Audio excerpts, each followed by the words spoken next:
Welcome. In this video we're going to talk about friction forces, and we're going to look at the two different kinds of friction forces, and we're going to look at the equation that you would use to calculate the amount of friction forces acting. So here we've got a big box on a floor and you are given a push. And you give it a push and the box doesn't move. So a free body diagram for the forces acting on the box, we definitely have mg and the normal force counteracting that.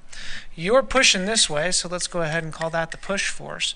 And now if the box isn't moving, it's not sliding across the floor, then a type of frictional force called static friction is counteracting that push force. And since the box is not accelerating, then we can say that the push force is equal to the static friction force. Now let's say you push harder, the box starts to slide across the floor. Now the frictional force that's acting is this red vector, which I'll draw, and we call this the force of kinetic friction, box sliding across the floor. I drew that kinetic friction force smaller for a reason.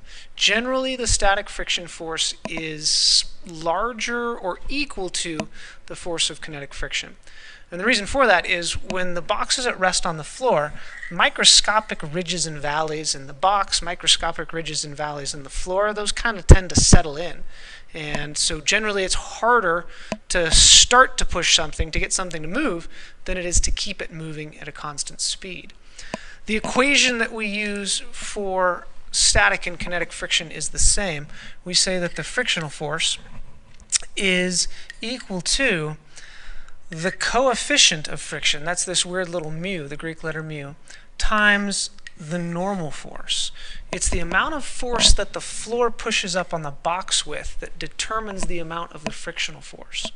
And this coefficient mu just depends on the material that the box is made out of and the material that the floor is made out of. That coefficient mu is a unitless quantity, and you have to come up with it with either experiment or you got to look at a table. So there's a different coefficient of friction for wood sliding on linoleum than there is for rubber on asphalt. And again, these are just experimentally derived numbers. You can't just come up with them out of your head. So on a problem in the physics textbook, those are going to be given for you, or you're going to use the forces involved to actually calculate a numerical value for mu. But it is one of the only unitless quantities. So when you get a numerical answer, you don't put a unit on there. Now, I told you that static friction is generally stronger than kinetic friction. So your coefficient of static friction for rubber on dry asphalt might be something like 0.8, and your coefficient for kinetic friction, if you slam on the brakes and your tires are sliding over the asphalt, might be something like 0.6. All right, and again, unitless. And so we would multiply that times the normal force to get the actual force of friction that's acting. In this case, we can see that the normal force is just going to be equal and opposite to mg. That is not always the case. So you do need to be careful. The normal force on a ramp, for example, is not equal to mg. It's something less than mg. All right?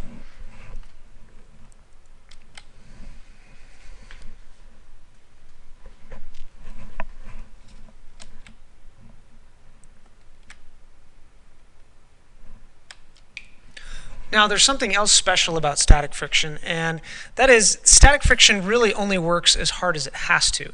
So the force of static friction is really actually going to be less than or equal to the coefficient of static friction times the normal force.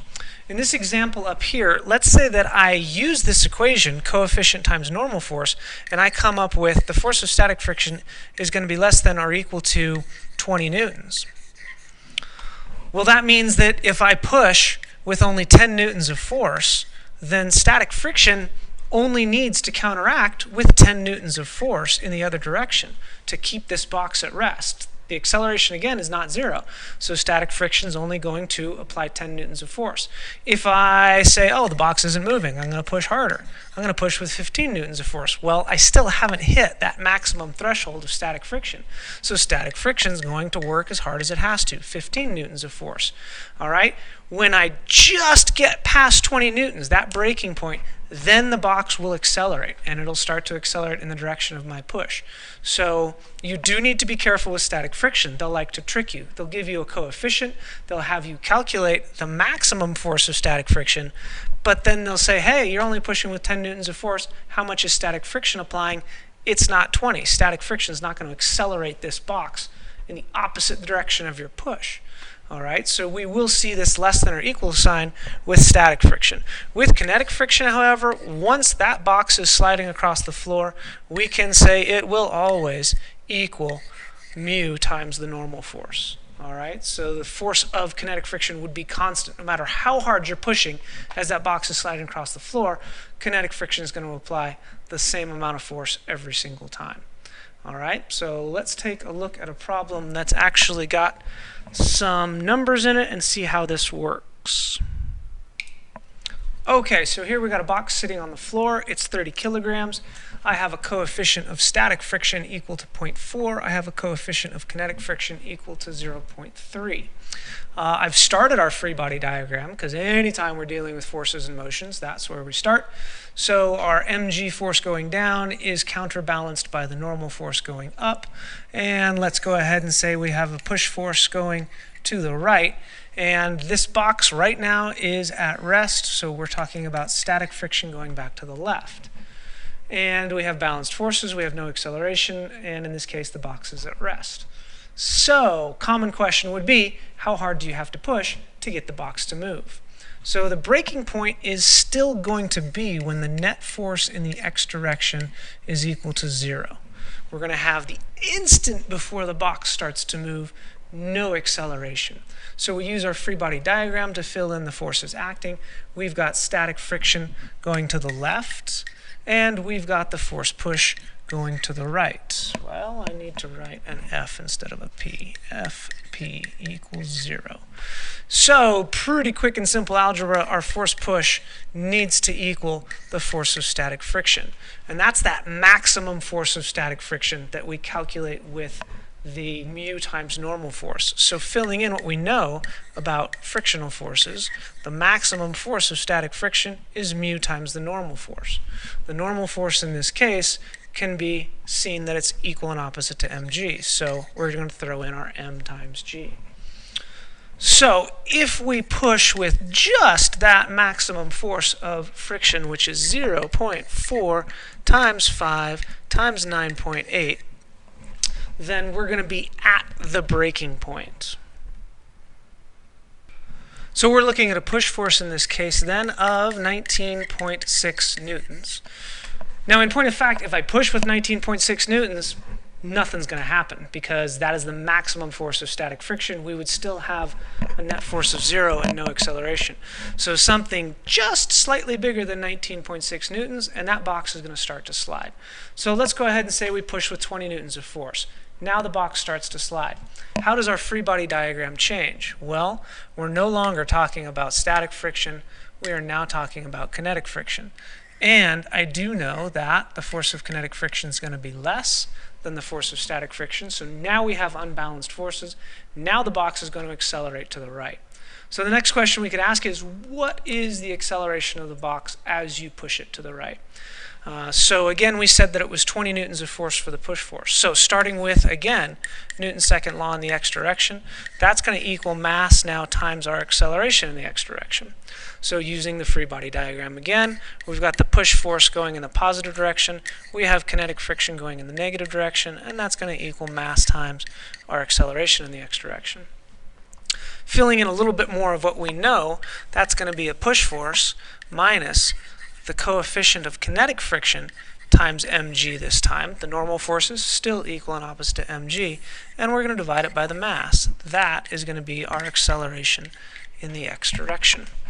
And we can plug in everything that we just said. 20 newtons for the push force, put our coefficient of 0.3, put in our mass, put in 9.8, and get an actual numerical value for the acceleration in the x direction.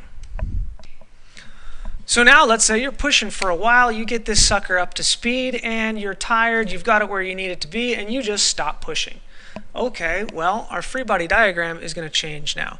We no longer are going to be applying a push force, which means the only force acting is kinetic friction, which means this box is going to slide across the floor, slow down, and come to rest eventually. So, classic question would be, the instant you stop pushing, how far does the box slide before it comes to rest? It's still sliding, still has kinetic friction acting. We're still looking at Newton's second law in the x direction is equal to mass times the acceleration in the x direction. But our force picture has changed. It's just kinetic friction acting. So we go with negative mu times, again, the normal force hasn't changed, it's just mg. That's equal to ma. Lovely things happen with the mass, they cancel out. Our acceleration is now just mu times g. So plugging in numbers again, you can get the acceleration of the box as it slows down, and then it's kinematic time. You might have an initial velocity, and you know the final velocity is 0. You now know the acceleration. Boom, solve for delta x using your favorite kinematic. All right? And that's a lovely problem because it's 2 steps, so we're looking at like a 2-step free response problem. First find the acceleration, then use a kinematic to find out how far the box moves after you're done pushing. This is the type of problem that students always make a mistake drawing their free body diagram, because in this case we have the box moving to the right with a velocity v, but it is accelerating back to the left. They want to say the box is moving to the right. There must be a force acting on it to the right. No, nothing else is touching it. Nothing can be applying a force to the right. It is accelerating to the left because friction is acting on it to the left. It's moving to the right because back in the day you were pushing it to the right, giving it that initial velocity. But the instant you stop pushing, it's accelerating back to the left and it's slowing down. It will eventually stop. All right, that's it for now. Talk to you next time.